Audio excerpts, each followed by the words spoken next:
tak mau dijadikan tumbal oleh para pembenci Jokowi semacam Anies Baswedan dan juga Partai Kebo. Akhirnya oposisi RP klarifikasi dikarenakan memang tidak punya bukti yang valid. Dan tentu saja hal ini menjadikan para pembencinya menjadi bingung tujuh keliling. Aduh, gimana ini Nis mau finah Pak Jokowi kok malah akhirnya yang diajak menfinah tidak mau. Begitu Mas Bro. Non pemerintah Organized Crime and Corruption Reporting Project atau OCCRP memasukkan nama Presiden ke-7 RI Joko Widodo sebagai salah satu tokoh terkorup di dunia. Hasil rilis OCCRP tersebut sontak menuai kontroversi lantaran tidak disertakan dengan bukti yang mendukung. Di balik itu, ternyata sosok pendiri OCCRP dikenal sebagai seorang komedian. Melansir Tribun News pada Kamis 2 Januari 2025, pendiri OCCRP adalah Drew Sullivan dan Paul Radu. LSM asing tersebut didirikannya pada 2007 dan bermarkas di Amsterdam, Belanda. Drew Sullivan diketahui seorang jurnalis surat kabar The Tennessean dan masuk dalam anggota tim investigasi Associated Press.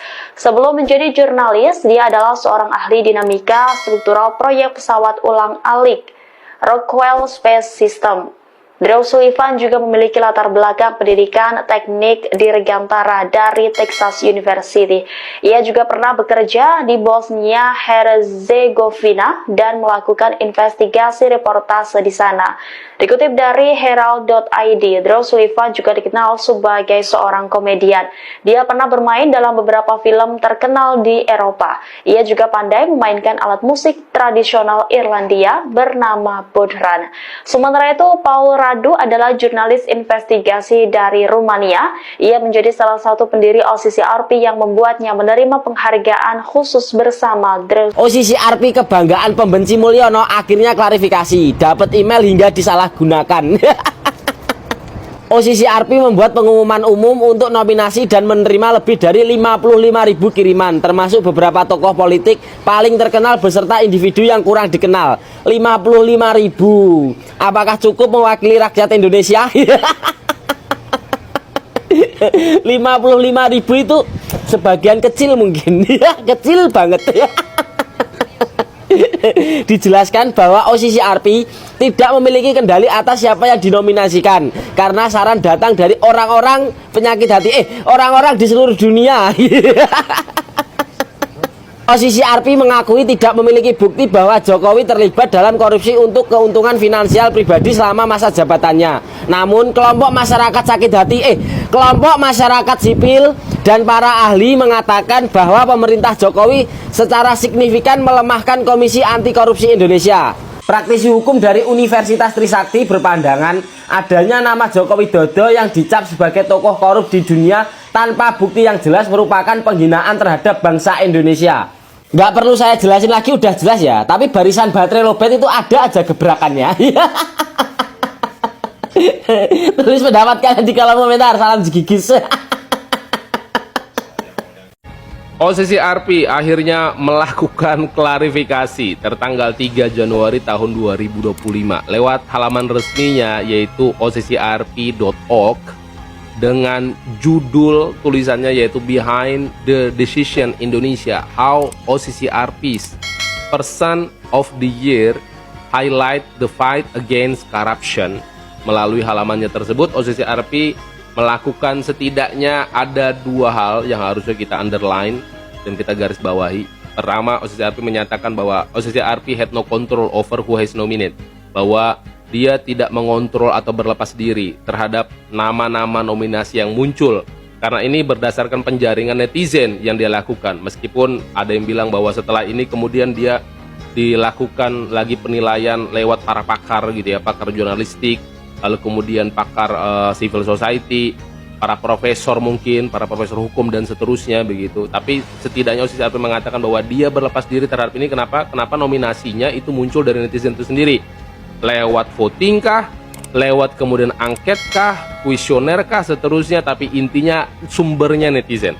Yang kedua, OCCRP mengatakan OCCRP has no evidence that Jokowi engaged in corruption for personal financial gain during his presidensi. Jadi OCCRP tidak memiliki bukti apapun terhadap keterlibatan siapa saja sebenarnya selain daripada Jokowi yang masuk di dalam nominasi tersebut begitu. Jadi dia nggak punya bukti apapun. Kenapa? Ya wajar, karena memang OCCRP bukanlah lembaga hukum yang layak untuk menginterogasi, layak untuk melakukan peradilan dan seterusnya, sehingga dia tidak punya wewenang untuk itu.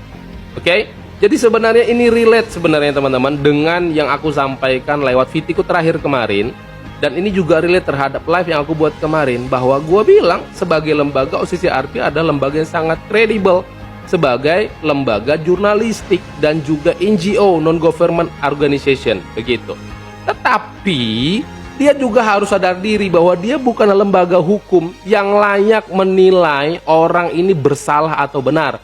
Sehingga yang jadi kacau pikiran kita sebagai netizen adalah ketika kita mempercayai sebuah lembaga yang kemudian NGO menilai perkara hukum yang bahkan belum melakukan investigasi, belum melakukan pembuktian, belum melakukan yang namanya peradilan dan seterusnya. Beda cerita misalnya nih, kalau orang-orang yang masuk nominasi ini adalah orang-orang yang sudah diputuskan ingkrah sebagai koruptor, sebagai orang yang memang bersalah di bagian negaranya masing-masing.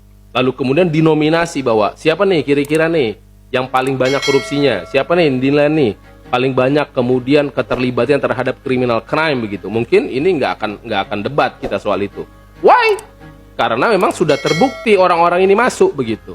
Tapi kalau kemudian pembuktiannya belum ada, lalu orang-orang ini dimasukkan ke dalam top list gitu ya, nominator dalam persoalan korupsi dan juga criminal crime ini kemudian menjadi debatable begitu. Makanya gue bilang sebagai key opinion leader, OCCRP udah berhasil. Wah, setidaknya dia berhasil dengan dua hal. Pertama, dia menyebabkan kita memiliki wawasan baru bahwa kita harus aware sebagai masyarakat demokrasi, bahwa kita harus aware sebagai netizen untuk membangun bangsa ini sebagai subjek yang kemudian juga harus watching, berhati-hati dalam persoalan korupsi. Setiap siapapun, di era siapapun, dalam pemimpinan siapapun. Gitu. Yang kedua, OCCRP sebagai key opinion leader, dia berhasil membentuk opini masyarakat, menjadi buah bibir daripada masyarakat untuk membicarakan. Ada yang pro, ada yang kontra. Masalahnya adalah yang pro terlalu yakin bahwa yang dikeluarkan OCCRP ini adalah betul-betul orang yang terlibat terhadap korupsi. Inilah kekacauan berpikir kita. Inilah kekacauan daripada sistematika berpikir kita. Yang kedua, mereka yang kemudian kontra itu sebenarnya mengambil jalan untuk kemudian dia believe it or not gitu. Dia percaya atau enggak? Oke, ini kira-kira nih orang korupsi atau enggak gitu ya. Dan harusnya kalau memang korupsi harusnya ada investigasi dong. Harus ada lembaga hukum yang membuktikan terhadap hal tersebut. Kalau dia tidak terlibat korupsi, itu juga harus dibuktikan. Jangan lupa, di dalam istilah hukum ada yang disebut asas praduga tak bersalah. Setiap orang yang bahkan belum mendapatkan vonis, seharusnya dia mendapatkan perlindungan dari citra negatif yang sedang menempa dirinya. Dia harus dikatakan belum bersalah sampai ada putusan yang mengatakan bahwa dia sudah bersalah. Oke? Jadi clear guys ya. OCCRP hanya mengatakan bahwa ya ini kan nominasi aja. Berbeda dengan Ballon d'Or yang hari ini juga mendapatkan kritikan tajam daripada Cristiano Ronaldo sebagai salah satu the greatest of all time pemain sepak bola di dunia hari ini yang mengatakan bahwa Ballon d'Or sudah tidak objektif. Setidaknya dalam nominasinya di tahun 2024 yang memenangkan Rodri, dia mengatakan secara statistik harusnya yang menang itu ada Vinicius Junior, bukan Rodri. Kenapa? Karena statistik membuktikan pemenang Liga Champion, lalu kemudian juga pencipta gol terbanyak di Liga Champion adalah Vinicius. Harusnya mendapatkan predikat pemain terbaik di dunia hari ini adalah Vinicius melalui Ballon d'Or. Tapi kenapa Rodri? Lagi-lagi penilaian itu subjektif gitu. Dan itu disampaikan oleh Ronaldo di depan halayak ramai, di depan insan sepak bola yang ada di Globe Soccer Award di Dubai. Oke? OCCRP, lembaga yang sangat kredibel, tidak ada bedanya dengan Ballon d'Or. Tapi dua-duanya secara pengambilan keputusan dalam persoalan metodologi ilmiahnya masih harus dipertanyakan. Kenapa? Karena menyebutkan orang sebagai ahli korupsi, sebagai ahli criminal crime hanya melalui pendapat netizen yang kemudian dikaji oleh berbagai ahli yang kita juga nggak tahu. Jangan-jangan ahlinya juga nggak netral.